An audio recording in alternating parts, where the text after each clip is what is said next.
Over the last few years, we've built every shelving unit on Earth. So it's time to go intergalactic with our search for more storage. We're counting down a blast-off with a shelving unit that will have the little astronauts in your life going to infinity and beyond.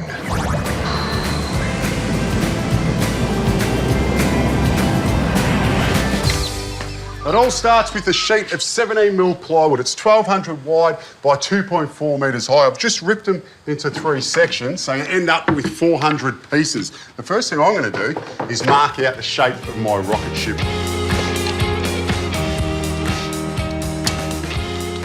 Now, for all the detailed measurements, you can find them in the Better Homes and Gardens magazine.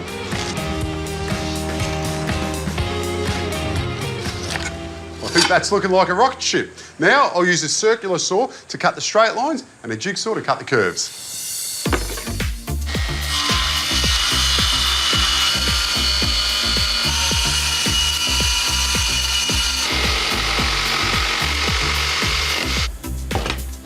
With one side cut out, I'll now use this as a template to mark out the other side. And because this is TV, it was really easy to do. So I can set the two together and mark out where the shelves go.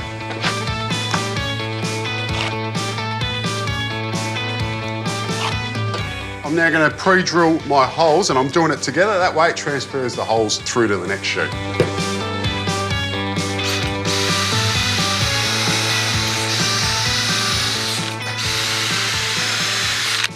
With everything marked up and pre-drilled, we're now ready to put our rocket ship together. Now, you will notice that one is shorter than the other, and that's because when we lift this up, we'll end up with the same distance internally. I'm now going to glue and screw this up.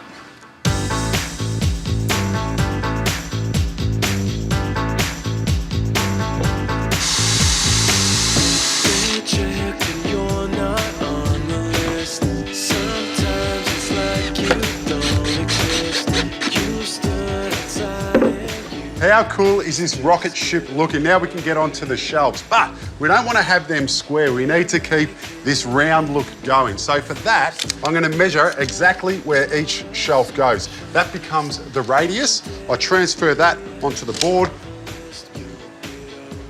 I've got a bit of timber with that same measurement. I can put the tack in, trace that around, cut it out, and repeat that process for each shelf.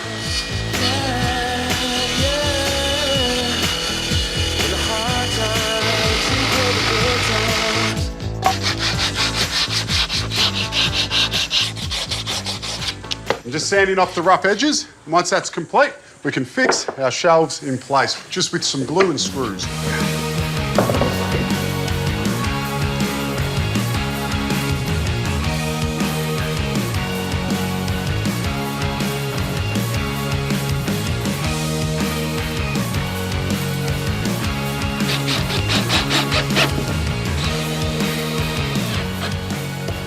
With all the shelves on, you can see that most of them are lining up with the edges, but where it curves here, this one sticks past. So I'll just be using a chisel and shaping that back into the edge.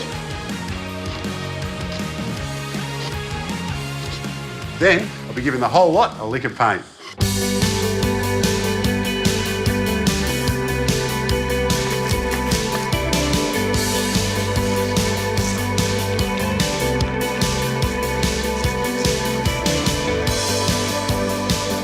This rocket's almost ready for blast off, but before it does, I'm just going to add some blue trim around the edges and a red rocket engine. Now there's one last detail I need to add to this rocket ship, and that is lights. Because what's a rocket ship without lights? Well, it's a rocket ship without lights, and we all know that space is a dark place, and you don't want to find yourself lost in space. So I've just got these LED lights.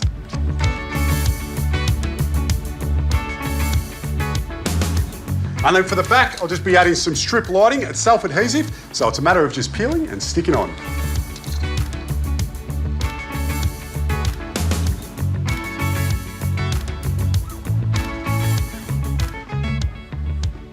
One of these rocket ships will fit perfectly in a corner, or you can do what we did, and we've made two, and it can go flat against the wall. Now I just need to join these up, and we're ready to fuel this baby up.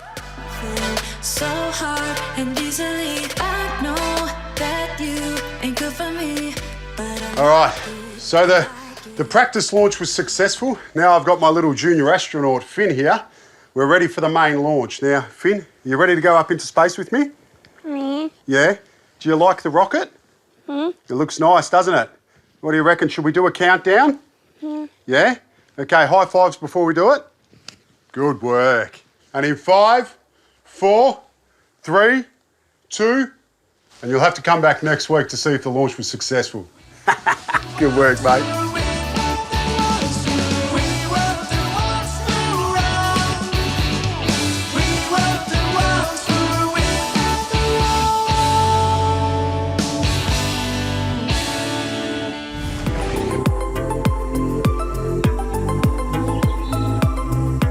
You know, these days, more and more people are taking to living on the land. Why? Well, open air, fresh air, no traffic. It's a lot quieter. And you can have some animals, like a couple of horses. And, of course, some chickens. Who doesn't want to have a few chickens? Zoe. Hello. Should have come by car instead of walking. Now then, I believe you've got a problem rooster here. I have a problem rooster, yes. And I can see one in there. This is Richard. Richard the rooster. Richard the rooster. Richard the rooster. Yeah, quite a clever dick, eh? What's he do? He has always been angry. As Really? long as I've had him. He was okay as a chick. Yeah. And then when he started crowing and turning into a rooster, he got very aggressive. He'll run and jump at you, feet first, spurs first. He'll flare his feathers at you to make him look bigger. He's just very angry. He's got it in for people.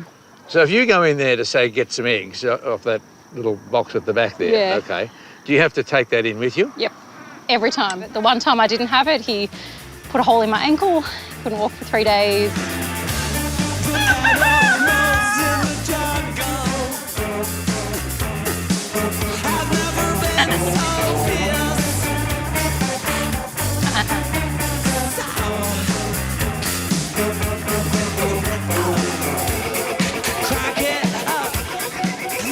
Why do you think he's angry? I have no idea.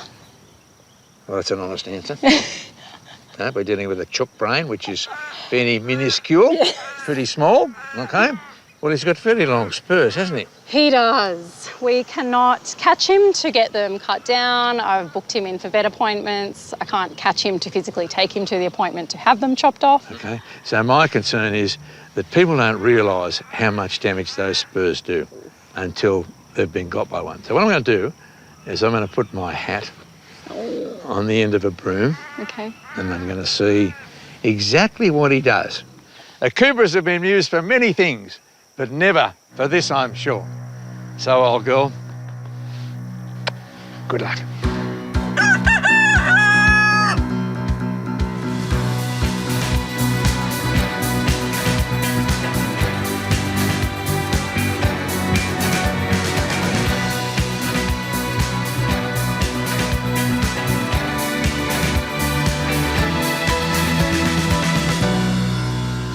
Wow. Wow.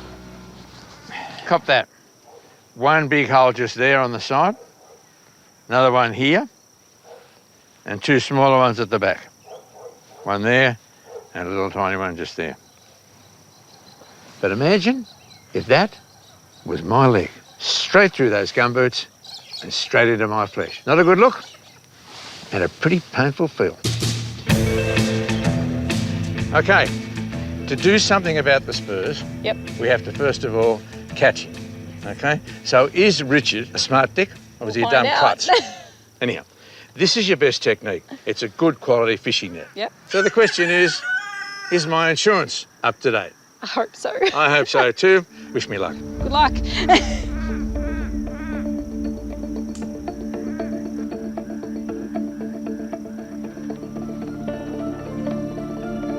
So Richard, how are you? Just get the head in. That'll do. Now we need to have a leg and another leg. Oh, goodness me. A technical knockout in the first round. How do you like that for action? So, I want you to feel the points of those, right? That's what got you the other day. So that's like a hypodermic needle, isn't it? How am I going to trim those spurs? I have no The idea. best tool available is an angle grinder. So, not good to keep you upside down like that for too long, so we'll flip him up, like so. And there he is. Hello. None the worse for wear. And so, it's a standard angle grinder. Yep. And it's fitted with a grinding wheel, not a cutting wheel, but a grinding wheel. Okay. So, switch it on. Hold that still.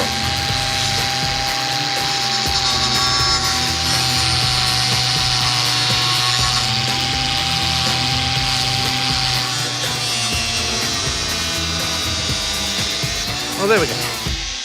He doesn't feel it No. because it's actually like a nail and having a nail cut. It's really no different at all. Stand up and show everybody what you look like now. But they'll grow back again Okay. within 6 months. Won't get quite as big as they were before because you'll be able to chop them off next time. won't you? Excellent. Okay. Now, Reg, how was that? Hey, it was all right, was it? Hey, was that all right? Was it? You can see how much harm it did him, can't you? Right? It probably dented his pride a little bit, but it isn't painful. Zoe, do you want to give him a pat? Of course. Go on, they'd enjoy it.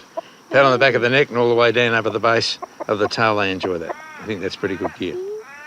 All right, we're going to put him down, right? And there's no reason why he still won't want to attack us because all I've done is taken away his weaponry, nothing else, right? There you go, there you are. What about that? He's packed his bags and he's left home. We bruised his ego. He's run. As long as it's only his ego we've bruised, then that's just Yes. fine. And I stick by what I said right at the beginning. He's a clever dick. See you later.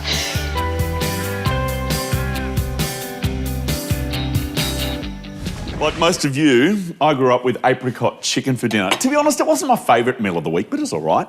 That just means we can improve it. So, instead of apricot chicken, how about apricot pork? All right, first thing you'll need is some dried apricots. You slice them about, is that ½ centimetre thick, into a bowl and cover them with boiling water.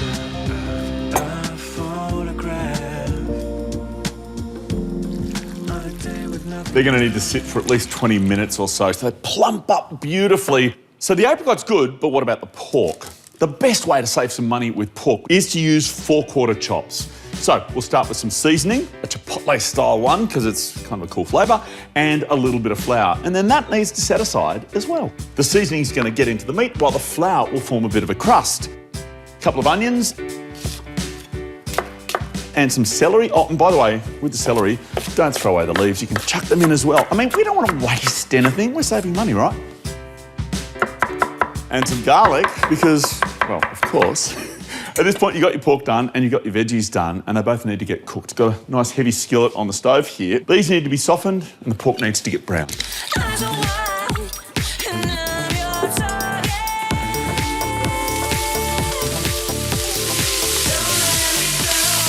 The real trick is don't overcook it. They should be just softened. That'll do it.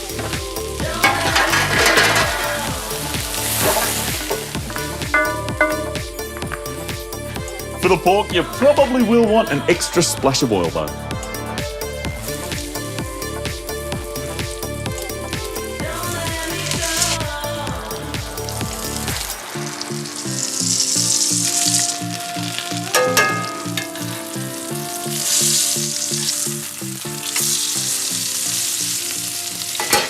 You know, there's a few myths around the place as to why we brown meat like this. It's not actually to lock in moisture at all. It is, however, all about that lovely caramel flavour. On the other thing is the flour. That's going to help us to thicken the sauce. Now, I nearly forgot to put my sage leaves in here. Would have been terrible without it. So, as many sage leaves as you think you might need, I don't know, maybe half a bunch, and chuck them in. And then the pork can go on top.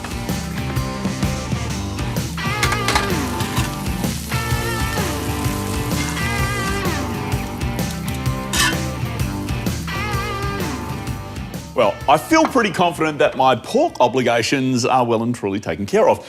But I promised you apricot pork. But I'm not just using the one apricot we've already done. I'm using 3. So we've got our soaked dried apricots. We've got some tinned apricots. And we've even got apricot jam.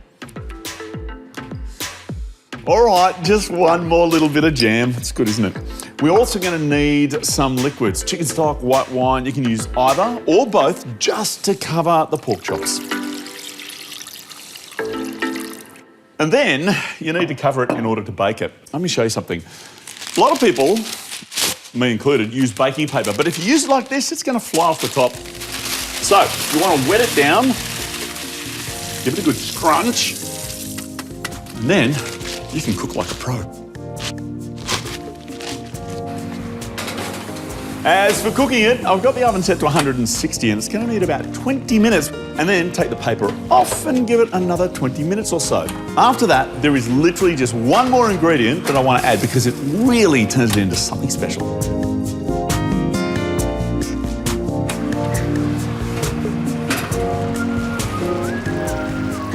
I love the pork chops, but the best part of this has to be the apricot gravy.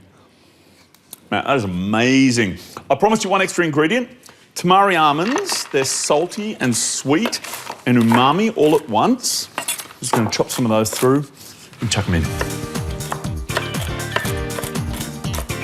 This really is a tasty family meal, absolutely brilliant and easy to do. But best of all, it's a meal on a budget, somewhere between $8 and $8.50 a serve, which I reckon is a brilliant and easy way to feed a family.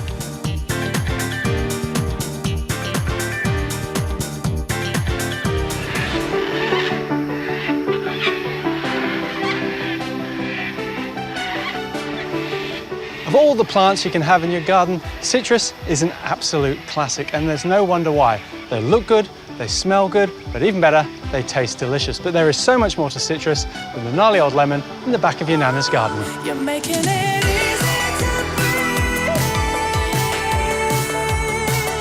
breathe. You're making life easy for me. Citrus come in a huge variety of sizes. They're medium trees, small trees, but by far the most popular are the dwarf varieties. Now these stay nice and compact, so they're perfect for a pot on a balcony or in a small back garden. You don't have to just grow your citrus as they come. You can get creative with your pruning and get something really special like this. Now this is a standard where they've taken all the stems off the trunk so it's nice and clear, and you've got this lovely ball of foliage. Imagine this in a formal garden or by a pot by a formal front door. It looks spot on. We're all aware of the standard lemon, lime and orange, but it's the really unusual citrus that I love. This kaffir lime has got unusual looking fruit and you can use the leaf in cooking. The yuzu, that's perfect for Japanese cooking or sticking in a gin. And the calamansi here, it's like a kumquat, but it's got such an unusual looking fruit where it's green on the outside and sort of an orange on the inside.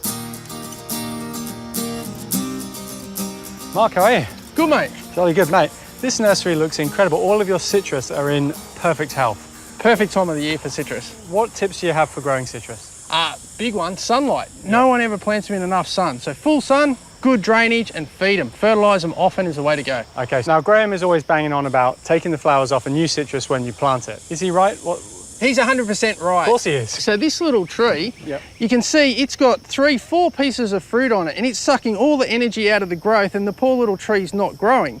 By comparison, this one here, no fruit, it's flowered, we pulled the little flowers off, put all its energy into growth and it's already double the size. So that one is younger than that one? That's Wow, correct. that's impressive.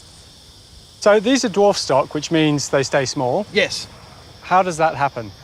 Grafting 101. Okay. What we do is we first produce a rootstock. This one's the dwarf one. The good ones we'll pot into a larger pot and let them grow for another 6 months. And then we have a rootstock like this ready for grafting. Okay. So it's a case of doing a T, like so, and then using the other side of the knife to open up the bark. You can see it slipping there nice and easily. And then all I do is take one little bud and I pop that into the bark like so, and that's one lemon tree grafted.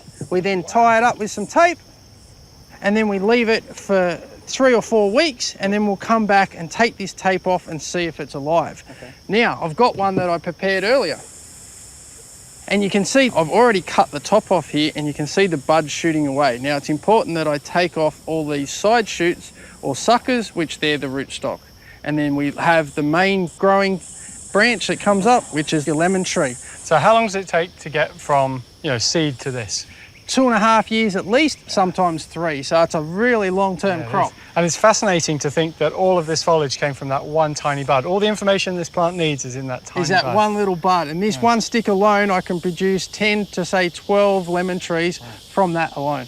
And I've got the hankering for some digging now, so I've got my eye on a mandarin, which I'm going to go and take with me, if you don't mind. Of course. See you, Charlie.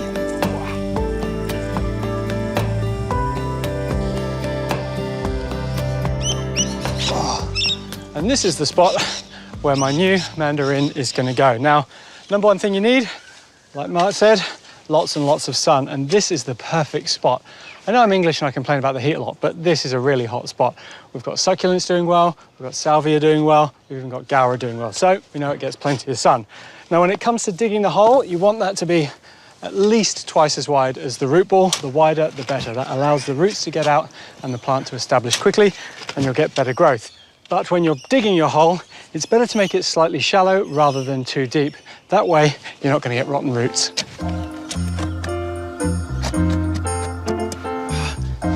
Right, it's now time to get our tree in the ground. And you'll notice this tree is actually covered in fruit. And Mark did suggest removing it, or removing the flowers at least. The problem is this is quite an established tree. Nice roots on it, so I don't need to tickle those up. So instead of removing all the fruit, I'm just going to remove half of the fruit. That way it's still got energy to put roots out, but we're not going to lose the harvest this year round. Now I'm going to give our new tree a double-fold fertilisation. Try to say that a few times quickly. The first step, if I can get the bag open, is dolomite lime. Now this is really great for citrus because it adds a boost of magnesium. Now if you see a yellow triangle forming at the base of your leaves, that's a deficiency in magnesium, so give it a hit of this. It'll also add a bit of calcium to the soil.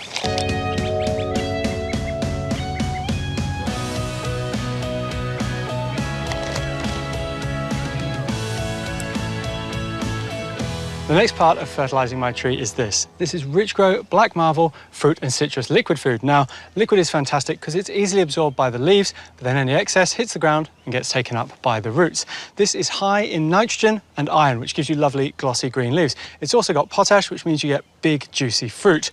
I really like this spray on because you can cover the leaves easily, no matter the size of your tree, but you can also get it in a concentrate. Now you can apply that liquid fertiliser every 7 to 10 days, and the spray-on will actually cover up to 150 square metres. The last stage of setting up our citrus is some mulch. Now I'm just using a sugarcane mulch. It's great for insulating the ground. Put it on about 75mm thick, but keep it well away from the trunk of the plant. That way it won't rot. So if you follow my tips, soon your citrus will be your zesty bestie.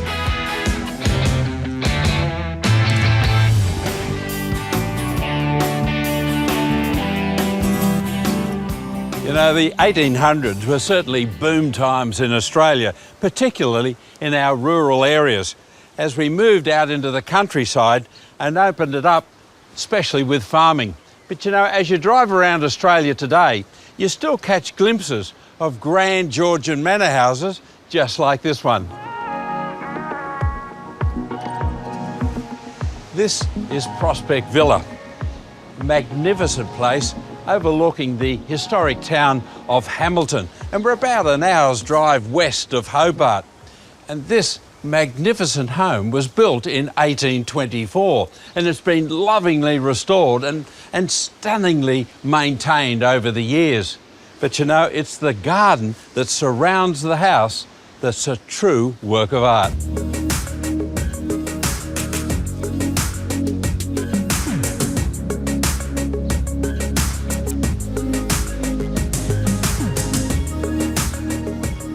Now, this side of the house, the area is divided into a series of garden rooms, and any one of them you could reproduce in a small courtyard if you wanted to. This one is called the White Garden. White iceberg, well, don't we all love it? The most popular rose in history. Then they've got some white foxgloves around the other side. They've got climbing icebergs on this beautiful arbour at the back, and it's a very formal arbour. It's a bit French, it's a bit Persian, and it's painted a beautiful soft bluey grey colour. You've always got to have some sort of foliage. In this case, it's grey foliage. Grey foliage with these little perennials down the front here, and the melianthus at the back, which is sometimes known as honeyflower or honey plant. basically a grey foliage plant for 90% of its time, and then these great burgundy colour flower spikes fly out the top, and they're full of honey. The bees love it, and so do the birds. They're just enjoying it as well. On the other side is a euphorbia. It was developed here in Australia. It's called Ascot Rainbow, and it's a beautiful variegated foliage. Again, the white and the cream and the grey all fitting in with this foliage colour.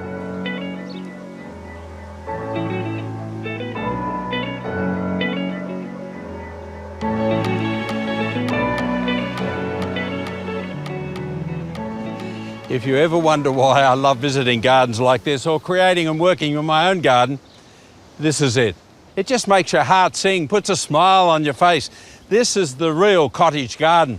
There's a bit of chaos and a bit of mayhem to it, but that's all part of the loose design, if you like. Delphiniums coming up, and there's foxgloves here. Look at these beautiful little granny's bonnets, little columbines. Look at these cornflowers. You know, you can just spread the cornflowers out with seed, just sprinkle the seed around. The centrepiece is a magnificent pillar rose. This is Pierre de Ronsard. You can grow it as a standard, as a shrub, as a pillar. Now, it doesn't have a big perfume, but when you're that beautiful, you don't need one. But look what's over here. You can't beat lupins for a vertical accent in a fabulous cottage garden like this. Aren't they stunning? And the colours are quite dramatic. Strong pinks, creams, even a sort of a purpley blue colour. Really interesting range. But over behind me here is an absolute favourite of mine. Again, you just sprinkle the seeds around with gay abandon and up it comes. Nigella. It's got the wonderful name of love in a mist. Isn't it beautiful? I just love it. All of these plants are attracting bumblebees, honeybees, native bees, and that's part of the real benefit of having a garden like this. Prospect Villa has had many owners, but since the garden was created about 35 years ago, it has been maintained by one person. Carleen, hello. How are you, my sweet? Good, thank you. Carleen, you are an absolute gardening legend in this country. Is it true that you used to look after this area here when it was just grass? Yes, it was just like a paddock. Just used to mow it. What about this old-timer? It must have been an old-timer when you started working here. Oh, yeah, no, it was, you know, a lot better looking then, but over 200 years old it is. Isn't it amazing? And it's a mulberry that's still fruiting. Yes, lots of fruit. A lot of people, when they come and have a look, they go home with handfuls. This old fella here, what's this, Atlas or Hercules or somebody holding the tree up? Yep, my husband put that under there and he just couldn't get it right under there. I said, wait a minute, I'll hold the tree and push it a bit. Done my shoulder in, didn't I? And Carleen has plenty more stories to share about this incredible garden a little later on. Quite often I have a lot of chats about what people like to cook at home and what they get nervous about. Well, you guessed it, mostly, all the time, it's seafood and fish. Well, I've got the perfect recipe today.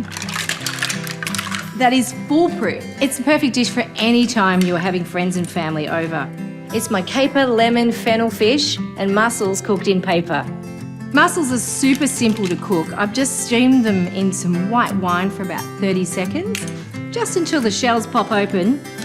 And then you just strain them off and take some of the mussels out of the shell and leave a few on the shell. It just looks great in the dish.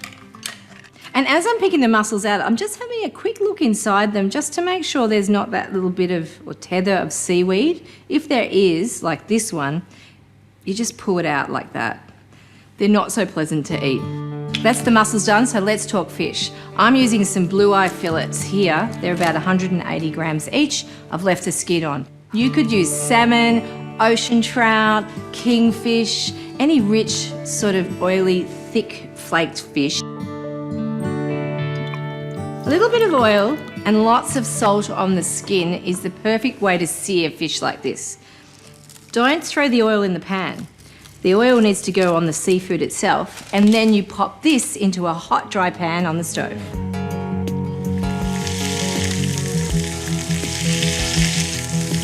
I'm just using a spatula to keep the skin flat on the pan so it's evenly crispy, and I'm cooking for 2 to 3 minutes.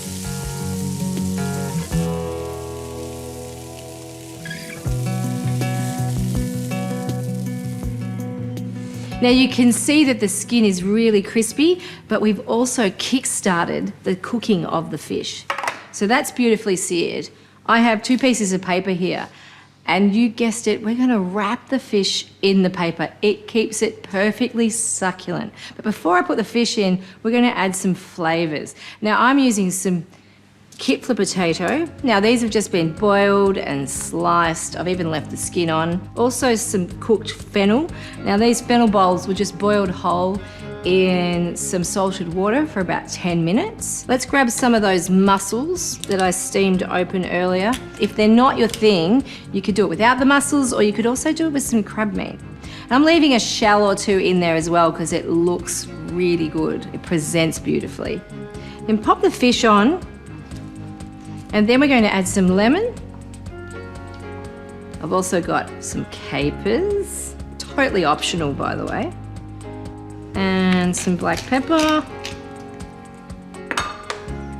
and a really special ingredient here, some extra virgin olive oil with slices of garlic fried in it. Now I'm spooning those crispy slices of garlic over the top of the fish, and this is going to contribute to a sauce, if you like, that will naturally occur when we cook the fish. Some herbs, of course. I've got some fennel tops and also some parsley. Tearing those over. And the final ingredient I want to put in here is some creme fraiche or mascarpone, or you could use some thickened cream if you want. Now, just a little spoonful of this is going to really make a delicious sauce and dress all of those ingredients as the fish is cooking.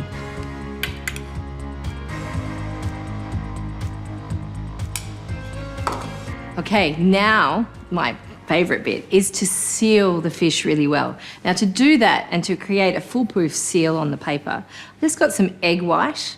I'm going to brush the edges of the paper. It sort of allows the fish to steam in the parcel. Then fold the paper over and just twist the edges of the paper in on itself.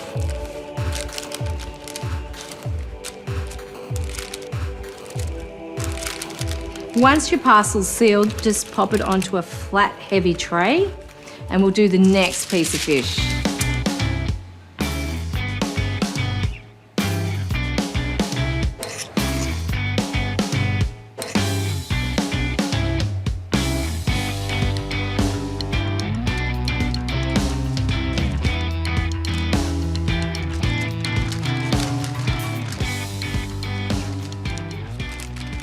Then put the parcels onto a flat tray. Just make sure that each one is sort of separate from the other because the air needs to circulate in the oven to cook the fish properly. Now these need to go into the oven.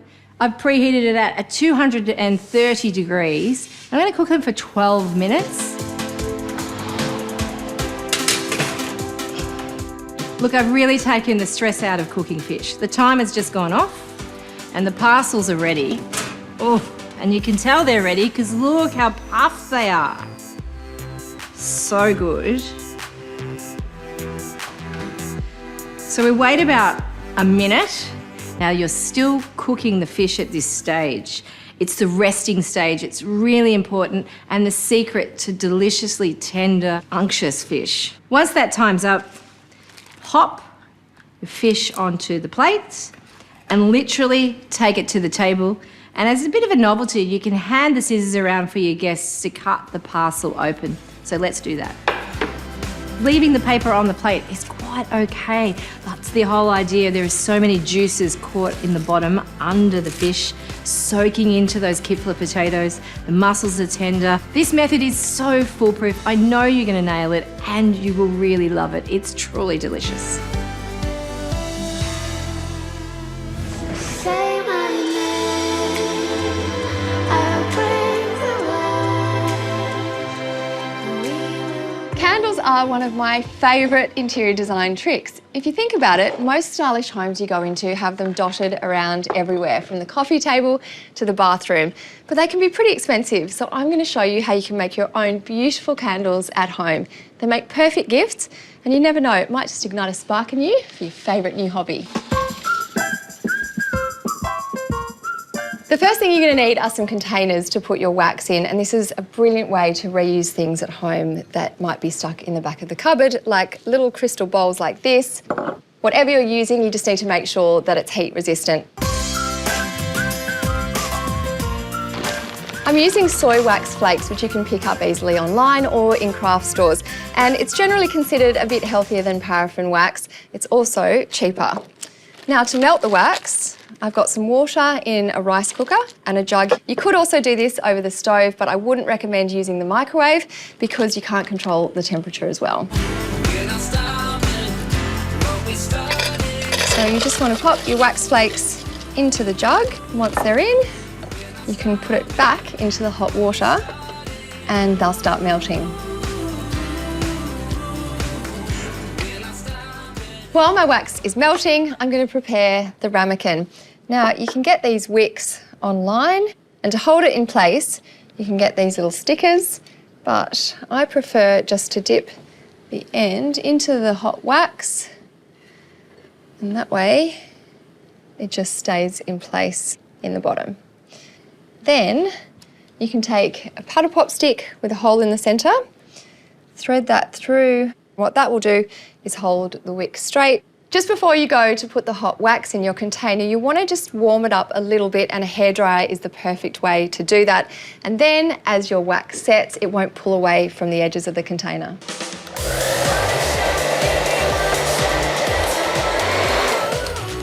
Okay, my wax is at about 65 degrees, which is perfect temperature to pour it into my ramekin. How exciting, first pour.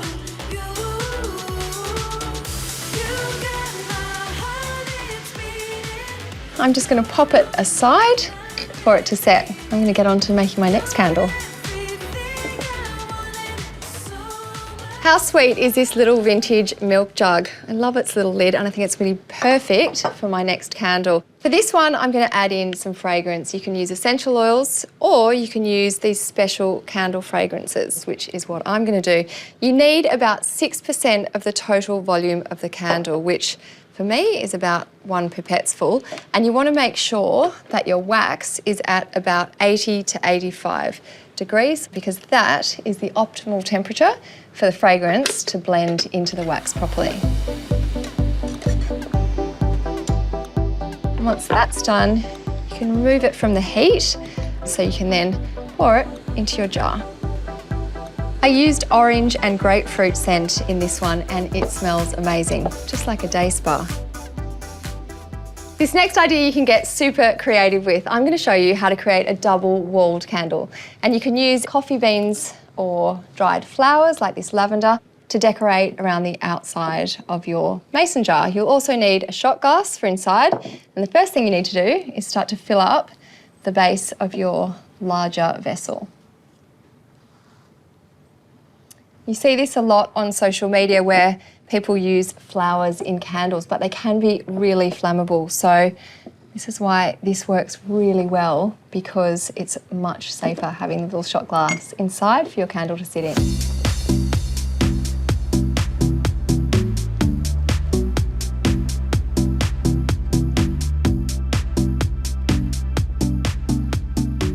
You'll want to trim the wicks to about 5 to 6 millimetres above the wax, and then you need to leave them for about 2 to 4 weeks to cure properly before you can burn them.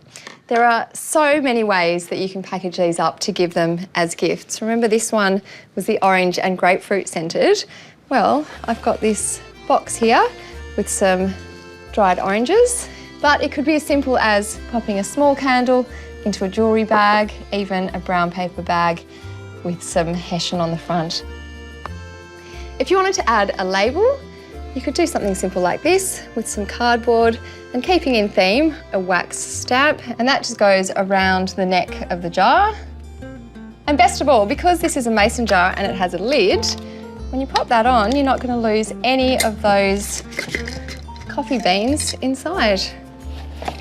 Oh, look at that. Stunning.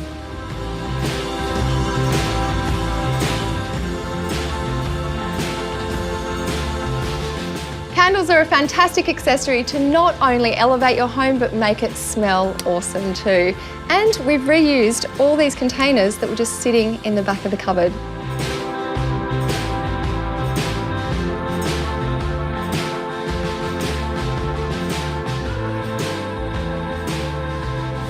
With a distinguished career earned across 2 clubs, Luke Hodge is regarded as one of the AFL's greatest ever players.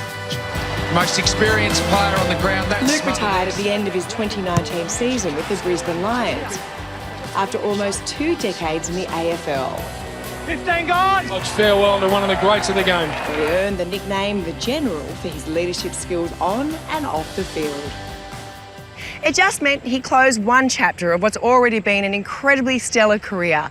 The real highlight, though, of course, being husband and dad to 4 exceptional young boys.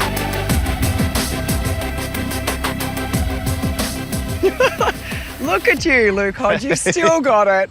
And could you look any more Queensland than, you know, T-shirt, shorts, barefoot, kicking a footy in the park? Oh, it's a very relaxing place. There's so much going on that we love, especially with the kids. A lot of grassed areas for them to run around and have a kick. Well, I believe you have bought not far away from here, so I can't wait to see the new place and talk a bit more about what life's like for this year for you. We'll leave the kids here for a bit of a kick and we'll go for a look. Perfect.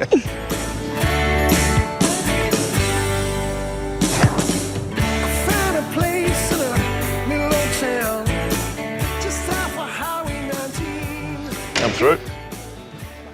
Wow, this is quite the entranceway. It is nice. It's not normally as tidy as this. We've cleaned up for you, but no, it's a nice entry to the house. Tell me what sealed the deal, because you haven't been in this home long, have you? No, we've had it for about 4 or 5 months. Yeah. And then we had to do about 2 months. We had some mates move up and do some renos on it for us. Yeah.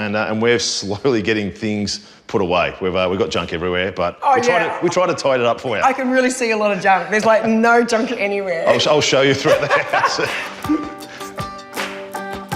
Wow, this is quite the entertaining area.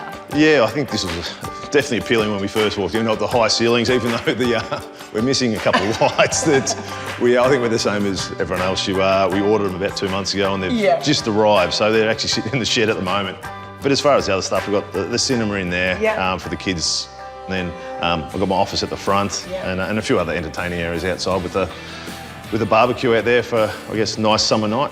That is next level. I don't think I've ever seen anything like it. Can we have a closer look? Yeah, sure.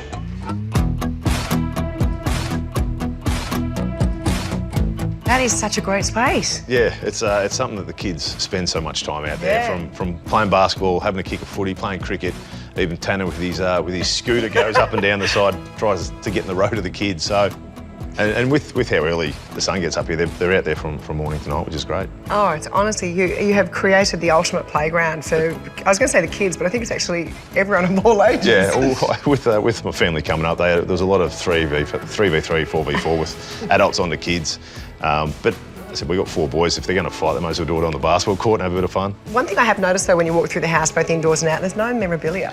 No, I don't put a lot of memorabilia up, and a lot of the memorabilia was in storage for the 5 years that we came up here. But since we moved in here, a lot of it got shipped to us, and there's one room that has it. Sounds like an invite. All right, so you obviously have the 4 big premiership moments on the wall. Yep. Is it hard to pick your favourite out of them? Because, I mean, is it the first one in 2008, or is it actually getting the trifecta of the 3 in a row? Oh, they're all special. It's like the kids. You can't choose your favourite kid. So this one's Cooper, and this one's Tanner. Well, 2008 was obviously a special one where Geelong, we should never beat Geelong. They're a way better team, but we had You found the way. We had a good young group of guys.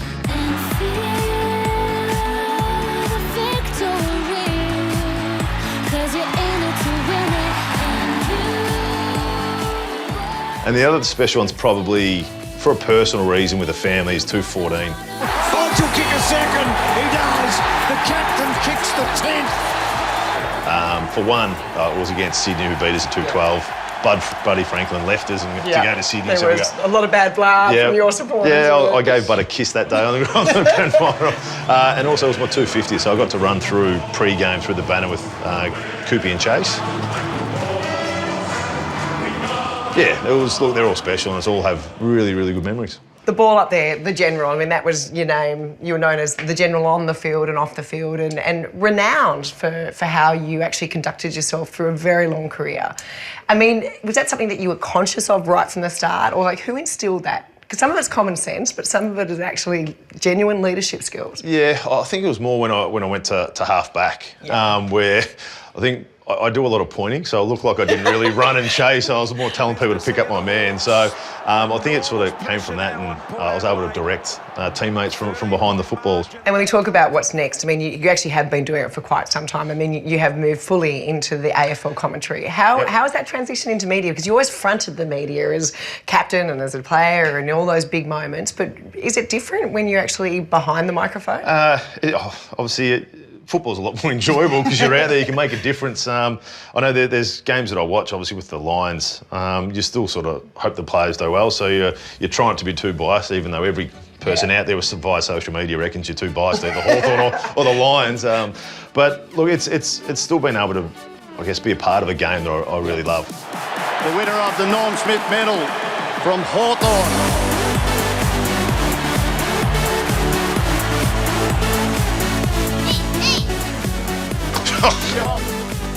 There we I go. love this. The boys are back from the park. The young kids, the big kids, they're all having fun. Just shows how this space works so perfectly. Great shot. Did you get one in?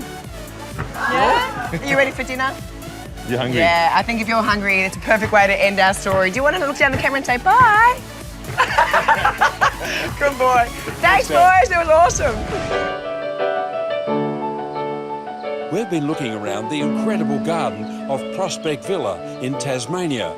And here you'll find pockets of inspiration everywhere you look. This garden is, of course, the perennial garden. Two big herbaceous borders on either side. And whilst it's blowing a gale up the top there, this fantastic cypress hedge is really keeping everything pretty easy to look after. But it's a lovely dark green, so it's a foil a gardener's seen against, and that's very important when you're selecting a hedge. Perennial borders, and I think the best tip I could pass on to you is don't have these little piddly 1 metre wide garden beds. What are they? 1, 2, 3, 4 metres wide. That way you can grow a lot of plants. Look at this lovely, beautiful lemon yellow sage. This is phlomis, grey foliage and these lovely flash of yellow flowers. But look at this one at the back. This is smokebush, cotinus. Isn't it a stunning thing? Purple foliage, purple flowers, and you can see where it gets its common name of smokebush from. It's just this great cloud of pink. The best one is very likely called Grace.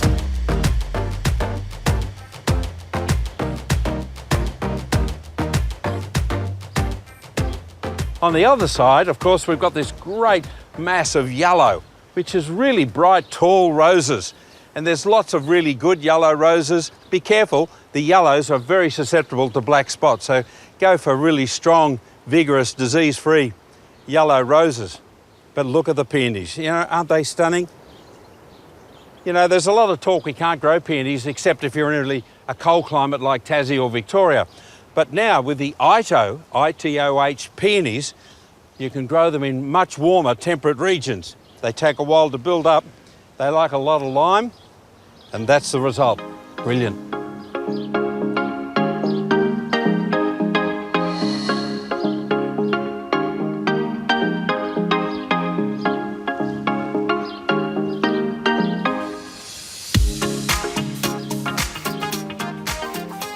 Each of the garden spaces, or garden rooms, are separated by a nice tall hedge. That might be morea, it might be a conifer. This is actually privet, but it doesn't flower or fruit because it's clipped really tightly. This garden here is definitely French, and of course very formal with the buxus. And at the base of the pyramids, it's French lavender. Axes in either direction. In that way, looking out into the paddocks, down here, straight down to the house, and in the centre, this beautiful French urn, very formal, a great statement right in the centre of the garden. You don't need much more when you've got an urn like that. But I'm actually taking this pathway, the axes, down to a completely different garden altogether. Perhaps Carlene's greatest creation over the years is the incredible Italian garden on the western side of the house. Helen was the first owner here. That's Helen Pointer? Yeah. Right, right. And she asked me, did I want to come to Italy with her? Oh, really? Yeah, because this was just a paddock. Right. And she wanted to do something with it. Where did you see the inspiration yourself for this Italian garden? Part of it was in a little church. I can't remember what church, but that was in Rome. In Rome? Yeah. It's an absolute classic design. So you've got these magnificent golden cypress. These are Swain's golden pencil pines, aren't they? Yes. And of course you've got the Italian cypress, the dark green parents of this one, Yep. on the outside. But the real pièce de résistance is these beautiful golden robinias, the freesia, in the four quarters of the garden. Yes. The other access is from the temple, straight through the fountain, past the urn, into the countryside. This is Italian, and that's A farm. that's 100% Aussie out there, isn't it? Yep. Now, there's a couple of miles of buxus. We struck them. You grew them? Yes. And then I said to Helen, I'll plant them, but I'm not cutting.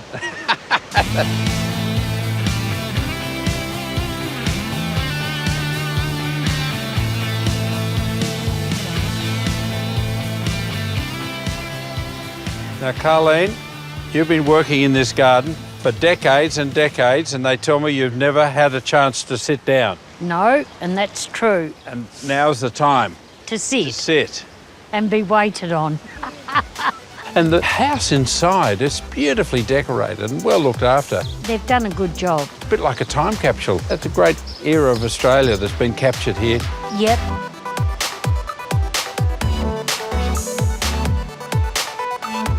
And you can actually stay here too, which is pretty exciting, to stay in the house and you can wander around. You might even bump into Carleen. She'll be doing a bit of planting, pruning the roses. What do you think? I reckon you will. I'm sure so. Thank you very much for what you've done. That's all right. See, I told you, she's a bit of a gem.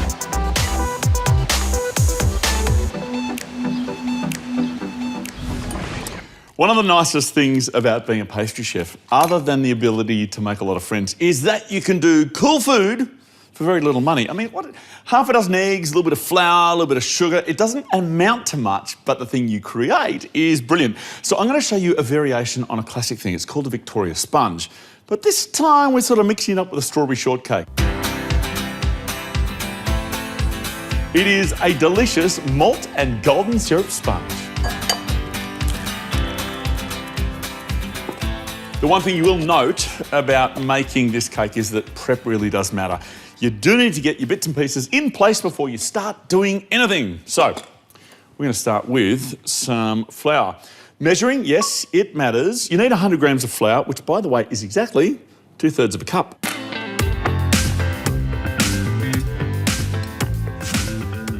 And then I'm going to add something that makes this recipe a little bit different. If you've made your classic Genoise French sponge before, you'll know that it's really just whipping up some eggs and some sugar and then you fold in your flour and stuff. But I'm going to also add a little bit of baking powder and bicarb soda. This means we get a different kind of a rise and it gives you a much more, I don't know, slightly chewier texture, which I reckon is beautiful.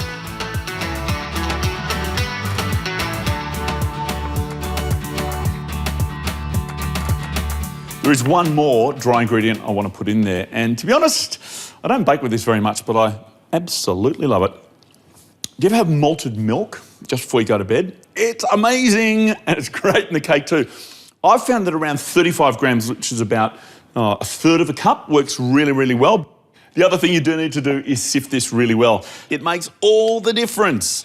So, once, twice, even 3 times. I know all about you, baby. You got a reputation, and I got one too. I don't like that. You can see how nice and even it is now. Okay, so I'm going to set the flour mixture aside though, ready to go. And we're going to get onto the eggs. 5 eggs and about half a cup of sugar. But before we start to mix it, we need to think about some flavour as well. I'm just going to go with a pretty classic combination: vanilla and lemon zest.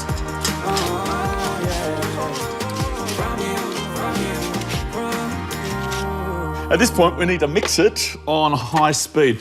Believe it or not, it's going to take around 10 minutes. What's going to happen is, at first it's going to go foamy, and then it's going to go thick, and then we actually stretch out the egg proteins more and more and more until you can actually draw a figure of 8 behind the whisk, and it'll stay up. That tells you you're ready to make cake. Oh, that is absolutely perfect. Didn't I tell you? Nice and stable. At this point, you do need to get going though. There's no time to wait. So get your skates on. You're going to sift the flour mixture over the top and gently work it in with a whisk, only to about halfway. Then add 85 grams of melted butter. Again, we're mixing with the whisk. It's the gentlest way to do it. All right, once that's done, you need your 2 lined cake tins, 20 centimetres. Get your batter in there and straight in the oven. I'm not leaving you again. I'm not leaving you. Oh, home is wherever you go, and this much I swear you won't be alone. I'm not moving. No, I'm not losing. These will need to cool down, although you'll probably be as tempted as I am just to stick a fork in it. You've got to resist that. Meanwhile, we'll make a little bit of a filling. And like I said, strawberry shortcake. There's a few ways you can do it, but all of them will involve strawberries. My technique is to get some nice fresh ones, and you can chop, slice, dice. It's entirely up to you. But for making a layered cake like this, halving them is actually pretty clever as well. Whatever you want to do, we'll mix it with a little bit of strawberry jam, and that will make a beautiful little layer. Along with some whipped thickened cream and sour cream, that gives it added body and plenty of flavour.